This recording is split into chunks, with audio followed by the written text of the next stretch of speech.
ഉണ്ടാക്കിയത്. ഒരു ഗ്ലാസ് വെള്ളം ഒഴിച്ചിരിക്കുന്നത്, അതിലേക്ക് ഒരു ഗ്ലാസ് അരിപ്പൊടി എടുത്തിരിക്കുന്നത്, പത്തിരിപ്പൊടിയാണ്.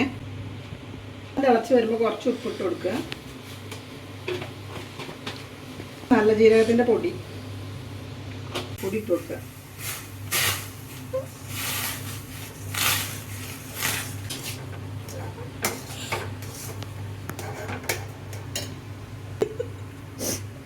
നമ്മൾ കോഴിയും പിടി ഉണ്ടാക്കാൻ നേരത്തെ കോഴി അവിടെ കാണിച്ചില്ലേ, പിന്നെ അരി വാട്ടി വെച്ചിരുന്നല്ലോ, അതിൽ കുറച്ച് നല്ല ജീരകം ഉപ്പ് കൂട്ടിയിരുന്നു.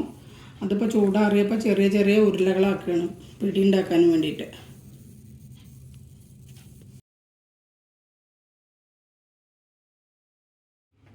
നമ്മൾ ചിക്കനും പിടിയും ഉണ്ടാക്കാനും വേണ്ടിയിട്ട് ഇതാ ചട്ടി ചൂടായി അതിലേക്ക് വെളിച്ചെണ്ണ ഒഴിക്കുന്നു. വെളിച്ചെണ്ണയിൽ ഉണ്ടാക്കുമ്പോൾ കുറച്ചും കൂടി ടേസ്റ്റ് ഉണ്ടാവും. സബോള ചെറുതായിട്ട് അരിഞ്ഞത്, അതിലേക്ക് കുറച്ച് ഉപ്പിട്ട് കൊടുക്കുക. ജിഞ്ചർ ഗാർലിക് പേസ്റ്റ്, പച്ചമുളക്, അതിലേക്ക് മഞ്ഞൾപ്പൊടി, മുളക് പൊടി, ചിക്കൻ ആവശ്യമുള്ള എരിവിന് വേണ്ടിയിട്ട് കേട്ടോ, മല്ലിപ്പൊടി, ജീരകം പൊടിച്ചത്, ഗരം മസാല പൊടിച്ചത്, ഇവിടെ വീട്ടിലുണ്ടാക്കിയതാണ് ഗരം മസാല വറുത്ത് പൊടിച്ചത്. അത്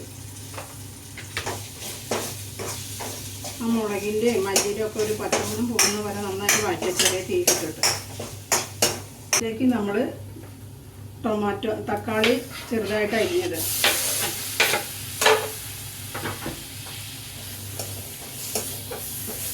കുറച്ച് വെള്ളം ഒഴിച്ച് കൊടുക്കുക. തക്കാളി ഒന്നും ഉടനെ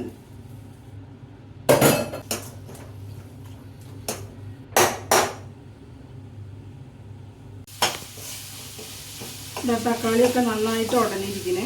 അപ്പോൾ നമ്മൾ അതിലേക്ക് നേരത്തെ കഴുകി വെച്ചിരുന്ന ചിക്കൻ ഇട്ട് കൊടുക്കുക.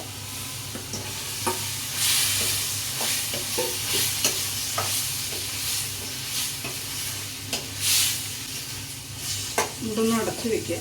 ചിക്കൻ ഒന്ന് വേകട്ടെ. ഇവിടെ ചിക്കൻ കറി ആയിരിക്കണേ. നമ്മളിനി അതിലേക്ക് പിടിയിട്ട് കൊടുക്കുക.